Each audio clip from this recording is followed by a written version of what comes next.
Remakes, reboots, remasters, retcons, sequel, prequel, spin-off. Já ficou confuso ao escutar sobre algum destes termos? Se sim, seus problemas acabaram. Hoje vou sintetizar essas explicações de uma maneira fácil para ajudar a todos que ainda tenham alguma dúvida sobre o assunto. Tudo isso após a vinheta.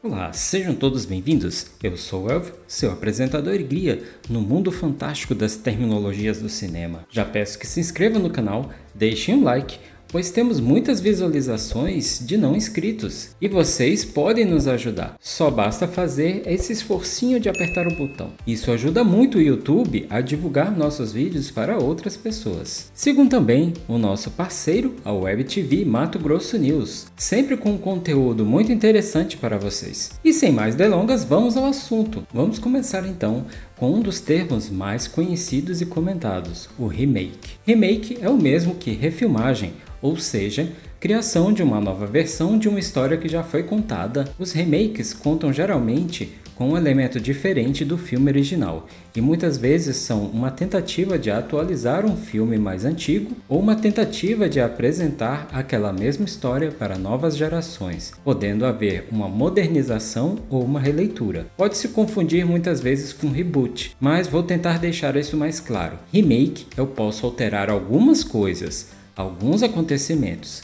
Até mesmo os personagens podem mudar de sexo ou etnia, mas a cerne da obra tem que ser mantida. Um exemplo disso são as inúmeras obras de Pinóquio. Vamos fazer um exercício de conhecimento. Se alguém te pedisse para falar sobre o que é esse filme Pinóquio, mas de uma maneira sintetizada, provavelmente a maioria responderia: é a história de um carpinteiro que cria um menino de madeira que ganha vida, mas esse menino é mentiroso e quando ele mente, seu nariz cresce. E tem também um grilo falante que sempre acompanha ele. Pode ser que de uma maneira ou outra, alguém considere algum elemento mais relevante, mas no geral vai ser algo parecido com isso. Agora vejam só, para esse entendimento podemos citar só 4 versões diferentes dessa obra, cheia de elementos que os tornam únicos, mas a história principal está lá. Outro exemplo, posso pegar o conto Chapeuzinho Vermelho e transformá-lo num drama, um terror, mas o importante é que os elementos que fazem você lembrar da obra estejam presentes. Caso isso aconteça, será um remake. E o remake é uma prática muito comum em Hollywood, principalmente com filmes estrangeiros, como o ocorrido com o filme espanhol REC, ou o filme japonês Ringu, de 88, que foi refeito para ser conhecido como O Chamado mundialmente. Mas, para simplificar de vez, basta entender que no caso de remake, o conceito se baseia em repetir o enredo e personagens. Todo o resto eu posso alterar. Agora vamos para reboot. O reboot é uma renovação completa da obra original, tanto nos personagens, ambientações, como também na sua história e acontecimentos. Para ficar mais claro, vamos a um exemplo bem conhecido do público. O filme Planeta dos Macacos foi lançado em 1968 e nele tínhamos uma história de um planeta totalmente dominado por símios evoluídos e uma humanidade que retroagiu ao estado primitivo. Temos a aparição de astronautas que de alguma forma são lançados em contato com essa versão da civilização. O filme fez um enorme sucesso de crítica e público, gerando continuações, seriados, quadrinhos, games e, com o passar dos anos, um status de cult. Já em 2011, foi lançado o seu reboot, e como expliquei no começo, nós tivemos uma mudança completa.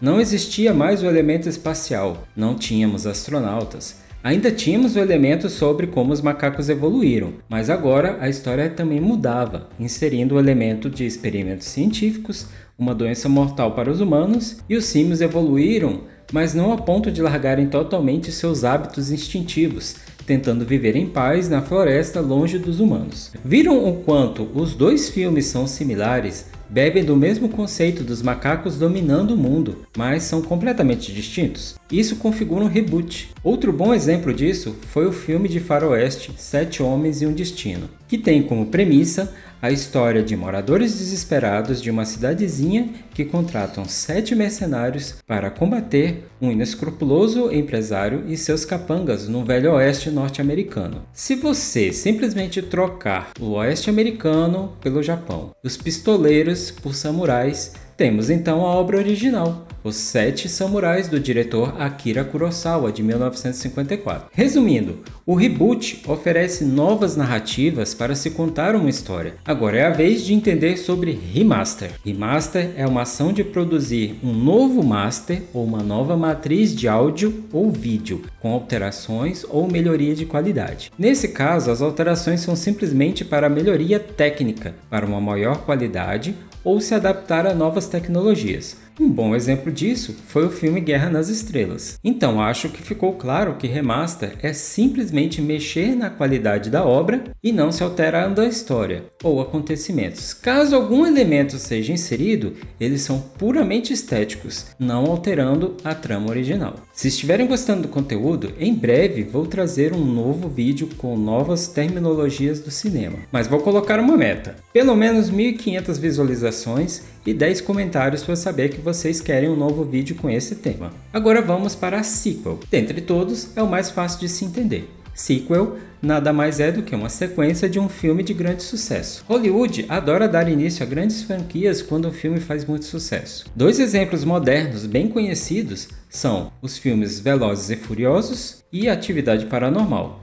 Sequel também são usados em sagas de filmes baseados em livros, como por exemplo O Senhor dos Anéis, Jogos Vorazes e Harry Potter. Agora vamos entender prequel. Se sequel é a sequência natural de um filme, o prequel é o mesmo que o prelúdio de uma obra, contando a sua história anterior à relação ao filme original. Um bom exemplo de prequel foi o filme Red Dragon, que se passava antes de O Silêncio dos Inocentes, e a animação da Disney, Universidade de Monstros, cuja a história é anterior a Monstros S.A. Muitos prequels são usados para tampar buracos na trama principal da obra, tipo, quando foi que o personagem que trabalhava no restaurante aprendeu artes marciais? É comum na trama de um filme evitar certas cenas extras para não estender demais. Então o diretor considera não explicar certas coisas. Outras vezes, por conta do próprio roteiro mal trabalhado, a trama fica cheia de furos. Então se decide contar uma história anterior para tentar minimizar essas falhas ou inconsistências narrativas. Prequels também são bastante usados quando a história original se fechou por completo, não dando possibilidade de uma sequência, talvez pelo personagem principal ter morrido, ou simplesmente porque não existe necessidade de se contar a história para frente. Mas como o filme fez muito sucesso e os produtores querem mais dinheiro, então o jeito é contar a história anterior. Agora uma curiosidade, um filme pode ter ao mesmo tempo mais de uma dessas definições? Apesar de ser raro, a resposta é sim. Por exemplo, Planeta dos Macacos, que citei há pouco, é um reboot, mas ao mesmo tempo é considerado também uma prequel, pois sua história pode ser entendida como anterior a que deu a origem ao filme clássico. No entanto, isso não costuma ser um fato muito claro, gerando algumas discussões. Um outro bom exemplo disso são as duas versões do filme Esquadrão Suicida, sendo que a do diretor James Gunn considera alguns elementos narrativos e somente alguns personagens da primeira versão, e usa apenas alguns personagens de forma idêntica. Sendo assim, o segundo Esquadrão Suicida pode ser ao mesmo tempo um reboot e uma sequel. Agora, outro termo bem popular é o spin-off. O spin-off é uma espécie de derivado. É quando uma obra é criada com base na outra obra. O que acontece é que muitas vezes um personagem secundário rouba a cena e se torna tão popular ou mais do que o personagem principal. Por exemplo, o personagem Gato de Botas do Shrek 2, ele ganhou seu próprio filme em 2011 e chegou até ganhar uma série, mais recentemente uma sequência para o cinema. Outros casos bem conhecidos são, por exemplo, a série Buffy, a Caça-Vampiros e seu spin-off Angel, The Walking Dead e seu spin-off Fear of the Walking Dead, ou mesmo a animação Meu Malvado Favorito e os Minions, que acabaram ficando mais famosos que os personagens principais da obra original. Agora vamos falar do termo mais criticado, os chamados retcons. Retcons são continuidades retroativas, significa inserir elementos novos em uma continuidade já existente para trazer novas possibilidades narrativas. Entre todos os termos, esse é o mais incomum e o menos conhecido pessoal. Isso porque ele acaba sendo muito mais comum em séries e quadrinhos. Ainda assim, não é raro de ver esse tipo de recurso sendo utilizado em filmes, geralmente usados para inserir algo que não existia na história principal. Muitas vezes podem vir juntamente com spin-offs ou prequels. Um bom exemplo disso foi o filme da Marvel Inumanos. Os fãs dos quadrinhos já questionavam por que os personagens tão antigos e tão poderosos não ajudaram os heróis nas batalhas contra Thanos em Guerra Infinita. Para que os Inumanos fossem inseridos de alguma forma lógica na história, foi criado um filme onde se explicava o motivo de não terem interferido. Se ficou bom, aí é outra questão. Até porque todo produtor ou diretor tem que tomar muito cuidado com como inserir uma retcon em uma história, pois às vezes um pequeno detalhe pode invalidar anos de uma história principal. Um caso muito conhecido de um uso ruim de retcon foi a volta do personagem Ran em Velozes e Furiosos, uma vez que isso a princípio deixou muita gente confusa,